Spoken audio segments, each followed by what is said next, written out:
नमस्कार दोस्तों, आज 10 जनवरी 2026 की टॉप 10 ताजा और महत्वपूर्ण खबरें लेकर आया हूं। अगर आपको ये अपडेट पसंद आए तो वीडियो को लाइक, शेयर और सब्सक्राइब करना न भूलिए। घंटी दबाइए ताकि हर नई खबर सबसे पहले आपको मिले। चलिए शुरुआत करते हैं और एक मजेदार जी के प्रश्न भी है। प्रश्न: भारत की अनुमानित जनसंख्या 2025-26 के आसपास लगभग कितनी बताई जाती है? ए 1.2 अरब, बी 1.3 अरब, सी 1.4 अरब, डी 1.5 अरब। जो सही उत्तर कमेंट में बताएंगे उन्हें छोटा सा इनाम दिया जाएगा। जल्दी कमेंट करें। अब खबरें पढ़ते हैं। हिमाचल प्रदेश के सिरमौर में बस खाई में गिरी, कई लोगों की मौत और दर्जनों घायल। हिमाचल प्रदेश के सिरमौर जिले में यात्रियों से भरी बस गहरी खाई में गिर गई। हादसे में कई लोगों की जान चली गई और दर्जनों यात्री घायल हुए हैं। राहत और बचाव टीमें रात भर मौके पर जुटी रहीं। घायलों को नजदीकी अस्पतालों में भर्ती कराया गया है। स्थानीय प्रशासन ने घटनास्थल पर आपातकालीन सेवाएं तैनात की। परिवारों को राहत के लिए प्राथमिक मदद दी जा रही है। सीबीआरटी, पुलिस और आपदा प्रबंधन टीमें जांच कर रही हैं और केंद्र राज्य स्तर पर मुआवजे जांच का आश्वासन दिया गया है। दिल्ली में गृह मंत्रालय के बाहर टीएमसी सांसदों का प्रदर्शन। आई पैक पर ईडी की रेड को लेकर संग्राम तेज। प्रशांत किशोर की कंपनी आई पैक के दफ्तर पर ईडी की छापेमारी के विरोध में तृणमूल कांग्रेस के सांसदों ने दिल्ली के गृह मंत्रालय के बाहर जोरदार प्रदर्शन किया। कई सांसदों को पुलिस ने हिरासत में भी लिया। ममता बनर्जी ने इसे केंद्रीय एजेंसियों के दुरुपयोग का मामला बताया, जबकि बीजेपी का कहना है कि पूरी कार्रवाई कानून के मुताबिक हो रही है। राजनीतिक मोर्चे पर यह घटना तीखी बहस का कारण बनी है। घटनास्थल पर कानून व्यवस्था और राजनीतिक समर्थन के बीच टकराव देखा गया और अगली कार्रवाई पर निगाहें टिकी हैं। अमेरिका की 500% टैरिफ धमकी पर भारत का कड़ा जवाब। 1.4 अरब लोगों की ऊर्जा सुरक्षा सबसे पहले। अमेरिका की ओर से कच्चे तेल पर 500% तक टैरिफ लगाने की धमकी के बीच भारत ने साफ कर दिया कि सस्ता तेल खरीदने और ऊर्जा के फैसले देश की जरूरत और बाजार की स्थिति देखकर ही होंगे। सरकार ने कहा कि 1.4 अरब भारतीयों की ऊर्जा सुरक्षा सर्वोच्च प्राथमिकता है और किसी बाहरी दबाव में आकर नीतियां नहीं बदली जाएंगी। विदेश नीति और व्यापारिक कूटनीति के दायरे में यह मामला दोनों देशों के बीच कड़वे ठोस संवाद का संकेत देता है। घरेलू उद्योग व उपभोक्ता असर और वैकल्पिक स्रोतों की तलाश अब अहम होगी। लैंड फॉर जॉब घोटाले में लालू यादव और उनके परिवार को एक बड़ा झटका लगा है, क्योंकि कोर्ट ने आपराधिक साजिश के संकेत देखे हैं। दिल्ली की राउज एवेन्यू कोर्ट ने रेलवे में नौकरी के बदले जमीन देने वाले कथित लैंड फॉर जॉब घोटाले में आरजेडी सुप्रीमो लालू प्रसाद यादव और उनके परिवार के खिलाफ आपराधिक साजिश के संकेत माने हैं। अदालत अब आरोप तय करने की प्रक्रिया पर आगे बढ़ रही है। यह फैसला राजनीतिक और कानूनी दोनों मोर्चों पर सच कहें तो बड़ी हलचल पैदा कर सकता है। अब अगला चरण सुनवाई और सबूतों की परख का होगा, जिससे पार्टी की छवि और कानूनी परिणाम दोनों पर असर पड़ सकता है। बिहार में एक साथ 71 आईपीएस अफसरों का तबादला हुआ है और एसटीएफ को नया डीजी मिला है। पुलिस महकमे में यह वाकई बड़ी फेरबदल है। बिहार सरकार ने एक ही आदेश में 71 आईपीएस अधिकारियों के तबादले कर दिए हैं। कई जिलों के एसपी, कई रेंजों के डीआईजी और आईजी बदले गए हैं।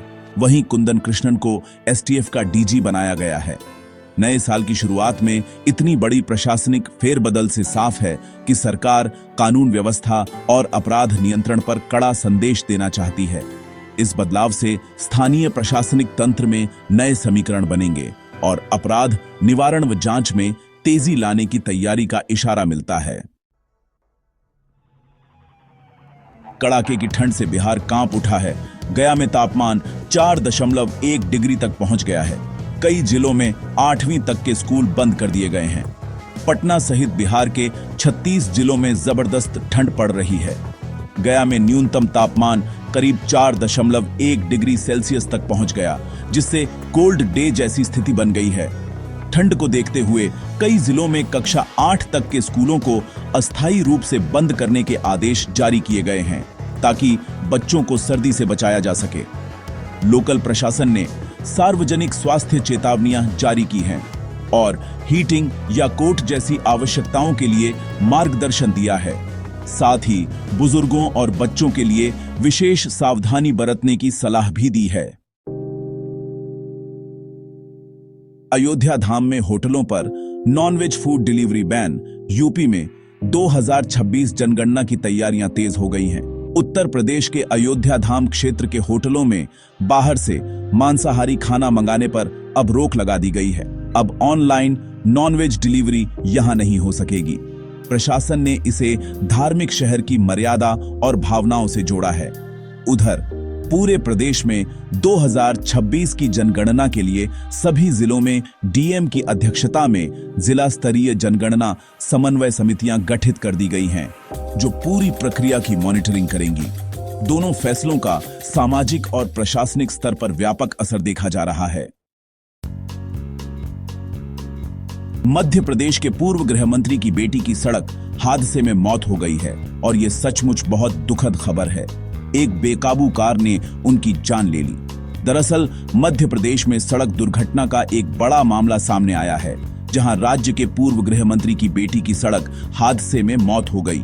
कार के अचानक बेकाबू होने से यह भीषण दुर्घटना हुई। घटना के बाद पुलिस ने केस दर्ज कर लिया है और तकनीकी जांच के साथ साथ प्रत्यक्षदर्शियों के बयान के आधार पर हादसे के कारणों की पड़ताल शुरू कर दी है।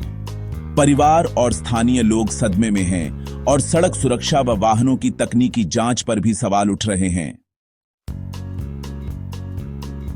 आरएसएस कार्यालय पहुंचे इंदौर कलेक्टर और अब कांग्रेस का कहना है कि अफसर बीजेपी कार्यकर्ता की तरह काम कर रहे हैं। इंदौर के कलेक्टर शिवम वर्मा के आरएसएस कार्यालय जाने को लेकर मध्य प्रदेश में सियासत गर्मा गई है। कांग्रेस प्रदेश अध्यक्ष जीतू पटवारी ने आरोप लगाया कि कलेक्टर एक निष्पक्ष अधिकारी की तरह नहीं, बल्कि बीजेपी कार्यकर्ता की तरह व्यवहार कर रहे हैं। कांग्रेस ने चुनावी माहौल में ऐसे दौरे पर सवाल उठाते हुए चुनाव आयोग और सरकार से कार्रवाई की मांग की है। वहीं प्रशासन की ओर से इसे सामान्य शिष्टाचार भेंट बताया जा रहा है। राजनीतिक आरोप प्रत्यारोप और प्रशासनिक जवाबदेही पर बहस चल रही है। राजस्थान में श्रीगंगानगर में कोल्ड डे का ऑरेंज अलर्ट जारी किया गया है और बीकानेर बॉर्डर पर ड्रोन से आई करीब 500 ग्राम हेरोइन बरामद हुई है। राजस्थान के श्रीगंगानगर जिले में ठंड ने रिकॉर्ड तोड़ दिए हैं। मौसम विभाग ने कोल्ड डे और घने कोहरे का ऑरेंज अलर्ट जारी किया है, जिससे आम जनजीवन बुरी तरह प्रभावित है। इसी बीच बीकानेर बॉर्डर पर सुरक्षा एजेंसियों ने अंतर्राष्ट्रीय सीमा के पास ड्रोन के जरिए लाई गई करीब 500 ग्राम हेरोइन बरामद की है। ये दोनों घटनाएं सुरक्षा, सीमांत निगरानी और मौसम वितरण दोनों मुद्दों पर सतर्कता बढ़ाने का संकेत देती है। एजेंसियां तफ्तीश और सजगता बढ़ा रही हैं।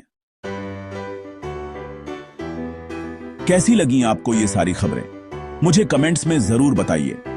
अगर वीडियो अच्छा लगा हो तो इसे लाइक कीजिए और अगर आपने चैनल को सब्सक्राइब नहीं किया है तो अभी सब्सक्राइब कीजिए।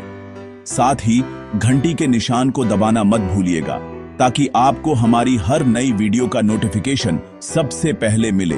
मैं फिर मिलूंगा ऐसी ही अच्छी और खास खबरों के साथ। तब तक के लिए जय श्री राम, जय हिंद, वंदे मातरम।